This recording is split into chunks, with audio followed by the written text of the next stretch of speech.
신뢰할 수 있는 디펜스 솔루션을 제공하는 글로벌 종합 방위산업 리더 하나디펜스에 근무하는 대한민국 용접 명장 정점진입니다. 지난 시간에는 용접 준비 단계에서의 주의사항 및 관리 노하우에 대해 살펴보았습니다. 이번 차시 학습에서는 본격적으로 알루미늄 미그 용접을 위한 가접 단계에서의 주의해야 할 사항들이 무엇인지 알아보도록 하겠습니다. 먼저 작업 프로세스를 살펴보면 가접 단계는 기계 전처리와 가접으로 구분됩니다. 이전 용접 준비 단계에서 화학 전처리를 시행했지만 공기 중에 노출되고 다양한 오염원이 있을 수 있습니다. 미그 용접은 용접 분량의 90%가 모재 청결에 있을 정도로 오염에 특히 주의해야 합니다. 따라서 모재 청결은 용접 마무리가 되기 직전까지 진행되어야 할 것입니다. 먼저 알루미늄의 오염원 세척법과 산화막 제거의 기계적 전처리 과정에 대해 알아봅시다. 알루미늄의 일반적인 세척 절차는 첫 단계로 오염원을 제거하는 탈지와 2단계로 산화막을 제거하는 방법이 있습니다. 모재의 오염의 정도에 따라 용접 표면만 세척하는 경우와 전체 부분을 세척하는 경우가 있습니다. 이때 증기 세척이나 분사 세척, 살짝 담그는 방법으로 세척이 가능합니다. 기름때가 있는 경우 전매품 용액 또는 알칼리 용액을 분사하여 마른 천으로 닦아냅니다. 2단계 산화막 제거 방법에서는 강알칼리 부식 용액에 침전시키고 물로 씻은 다음 다시 질산에 넣고 물로 씻는 방법을 사용하기도 하며 전매품 탈산제로 제거하기도 합니다. 이런 화학 제품을 사용하지 않는다면 기계적으로 산화막을 제거하는 방법을 사용할 수 있습니다. 와이어 브러쉬, 파일링, 그라인딩, 스크래핑 등의 방법을 사용하여 모든 이음과 인접한 표면을 0.02mm 정도 용접 직전에 윤활제를 사용하지 않고 제거하기도 합니다. 이때 유념해야 할 사항이 있습니다. 바로 청정도구의 선정입니다. 산화막을 제거할 때에는 녹이 발생하지 않는 스테인리스 재질의 브러쉬를 사용합니다. 그라인더는 주로 압축 공기를 사용하는 에어 그라인더를 사용합니다. 전기 그라인더는 알루미늄 가루가 모터를 손상시키거나 과부하 시 저속 회전 등의 이유로 사용하지 않습니다. 특히 숫돌은 딱딱하여 연질의 알루미늄 표면을 손상시키고 알루미늄이 녹아 붙기 때문에 사용을 금하며 대신 에어그라인더를 사용합니다. 그럼 실제 이러한 산화막을 제거하는 영상을 통해 살펴봅시다. 영상에서는 오염된 모재를 1단계로 탈지를 한 후 2단계로 그라인딩을 사용하여 산화물을 제거하고 있으며 그라인딩을 통해 일정한 방향으로 모재 표면의 청정 작업을 실시합니다. 그라인딩의 방향도 중요합니다. 모재 표면 위에서 산만하게 움직이기보다는 일정한 방향성을 가질 수 있도록 해야 합니다. 또한 힘 조절이 균등하게 될 수 있도록 해야 모재에 손상을 가지 않으면서 그라인더 할 수 있습니다. 이렇게 모재를 준비하고 나면 WPS와 도면에 어떻게 용접을 진행해야 하는지 살펴봐야 합니다. 먼저 작업 표준서의 도면 주기란을 보고 용접법, 용접봉, 보호가스, 검사 기준 등을 확인합니다. 구조물의 경우 부품의 조립 순서에 따라 용접이 불가한 부분이 있어 이를 확인하고 우선 용접합니다. 우리가 용접 실습에 사용하는 V홈 플레이트는 정전압 모드로 사용합니다. 프로그램 번호 77번 직경 1.6mm 와이어를 사용하며 보호가스는 아르곤입니다. 실제 용접에 사용할 전류는 두께가 25mm이기 때문에 와이어 송급 속도가 340인치 per minute 되고 전류는 260A 정도가 될 것입니다. 전류와 전압이 함께 바뀌는 시너지 모드로 연동이 되어 있습니다. 지금부터는 용접 송급 장치에 용접봉을 설치하는 것을 알아보겠습니다.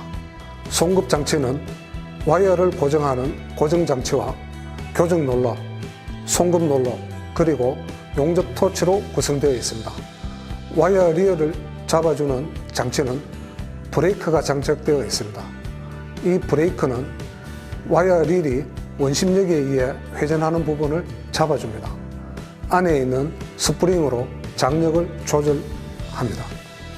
그럼 지금부터 설치를 시작하겠습니다. 먼저 와이어 릴을 잡아주며 스토퍼 역할을 하는 장치를 빼고 와이어 릴을 설치합니다. 와이어가 풀리는 방향은 아래쪽 직선 방향에서 풀리도록 합니다. 그리고 와이어가 빠지지 않도록 스토퍼를 착용합니다. 이후 와이어 릴에 말려있는 와이어를 풀어 교정 롤러를 통해 와이어를 공급하도록 합니다. 와이어 끝을 자를 때 직각으로 잘라줍니다. 날카롭게 자르게 되면 안에 라이너가 손상됩니다. 교정 롤러를 통해 와이어를 인입시키고 교정 롤러를 통과한 와이어가 송금 롤러에 인입이 될 수 있도록 토치 입구 와이어 가이드 안내 부분까지 손으로 밀어 넣습니다. 이후 송금 롤러를 완전히 장착시킵니다. 송금 롤러를 완전히 밀착시키고 중간 안내 가이드를 설치합니다. 송금 롤러 장력 조절 장치를 밀착시켜 와이어 송급 장치 롤러의 압력을 조정합니다. 송급 롤러를 완전히 밀착시키고 중간 안내 가이드를 설치합니다. 이후 송급 롤러 장력 조정 장치를 밀착시켜 와이어 송급 장치 롤러의 압력을 조정합니다. 이때 눈금이 이 정도에 가면 적정한 와이어 송급 장력이 됩니다. 보호가스 없이 와이어를 토치 끝까지 공급할 수 있도록 와이어 송급 장치의 스위치를 올립니다.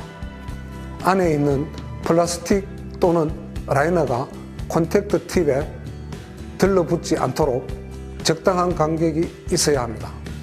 이후 컨택트 팁을 장착하는데 팁이 흔들리지 않도록 적당한 압력으로 조절합니다.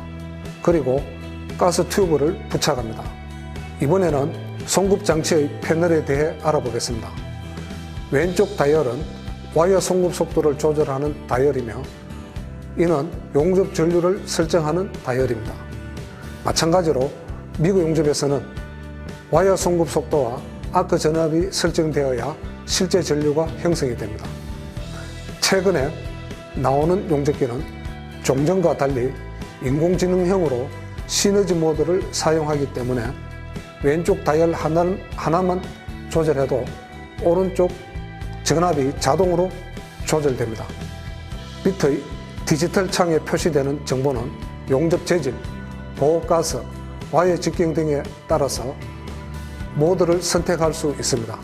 현재 77번은 ER5356 정전압 CV 모드로 알곤 보호가스를 사용하고 16분의 1인치 즉 1.6mm 와이어를 사용하는 전용 프로그램입니다. 만약 펄스로 번역을 하게 되면 ER5356 펄스 모드로 변합니다. 오른쪽은 실제 용접할 때 필요한 미세한 부분을 조절하는데 아크 길이, 번백 타임, 크레이트 처리 기능이 설정되어 있습니다. 전류는 프리플로우 타임이 설정되고 러닝 타임은 아크가 발생 전 와이어 송급 속도를 결정합니다. 그리고 아크 발생하는 시간을 조절합니다. 미그 용접기 특성상 스포트 아크 용접도 할 수 있습니다. 종전에는 크레이트 처리를 하기 위해 여러 번 나눠서 용접 전류를 공급했지만 이제는 용접기 자체가 크레이트 전류를 공급하기 때문에 작업자는 이 기능만 잘 사용하면 별도의 노력 없이 크레이트를 형성할 수 있습니다. 번백 타임은 아크 용접을 마무리하고 나면 와이어가 일정한 간격으로 뒤쪽으로 물러나는 기능을 합니다. 포스트 플로우는 용접이 끝난 후 계속 가스 공급을 하여 결함을 없애주는 역할을 합니다. 왼쪽 스위치는 와이어만 공급하는 인칭 스위치와 가스만 공급하는 스위치로 구성되어 있습니다. 스위치를 위로 올리면 보호가스 송급 없이 와이어만 공급됩니다. 아래로 내리면 와이어 송급 없이 가스만 공급이 됩니다. 가접을 시작하기 전에 먼저 가접 시 유의점을 알아봅시다. 가접은 용접 시작부와 끝단부가 겹치는 부분이기 때문에 응nhập 집중부는 피해야 합니다. 본 용접 시 용접 자체가 나쁠 만한 장소도 피해야 합니다. 그래서 용접 자체가 변하는 망곡된 부분, 아랫보기에서 수평 혹은 수직으로 용접되는 변한 부위에는 가접을 피해야 한다는 뜻입니다. 그리고 본 용접의 시작부 또는 크레이트 부분도 피해야 좋습니다. 애열이 필요한 용접 같은 경우에는 가접부는 본 용접 시의 애열 온도보다 50도 이상 높게 애열을 시행해야 합니다. 언더컷이나 큰 크레이터 형상 같은 경우에는 본 용접 시 결함의 이유가 되기 때문에 각별히 주의해야 합니다. T형 필렛 용접에서는 가접을 통해 각변형이 발생하기 때문에 이러한 경우에는 각변형을 교정하도록 합니다. 맞대기 용접 작업 시에도 한쪽 끝단에 가접하면 다른 끝단은 벌어져 루트 갭이 커지므로 이때에도 바로 교정 후 가접을 실시해야 좋습니다. 간단히 아크 발생 방법을 알아봅시다. 미그 용접의 아크 발생은 SMAW 용접법과 마찬가지로 찍기법과 긁기법이 있습니다. 아크 발생은 연부에 토치를 위치시킨 다음 눈과 얼굴을 보호하는 보안면을 착용하고 방아쇠를 당겨 용접을 시작합니다.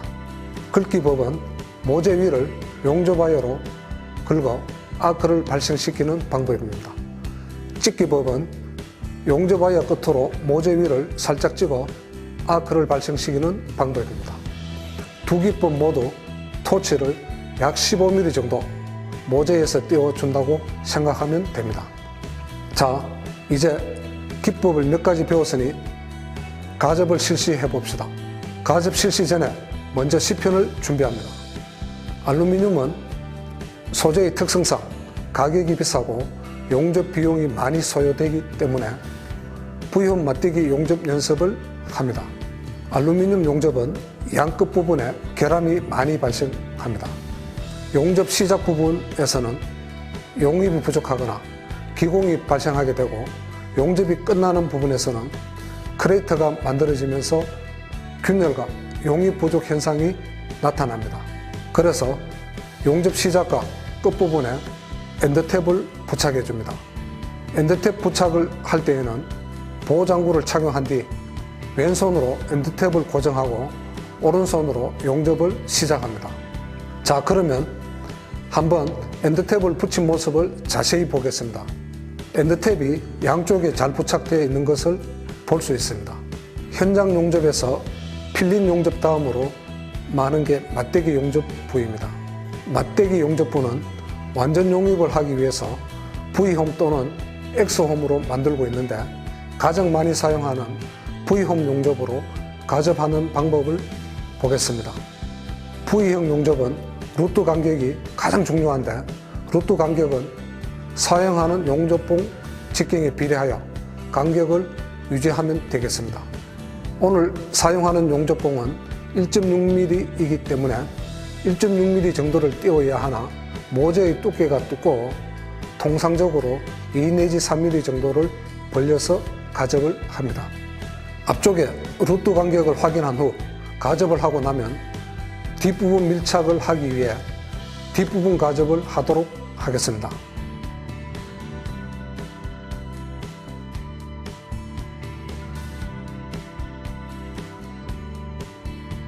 오늘은 가접 단계에서의 주의사항 및 관리 노하우에 대해 알아보았습니다.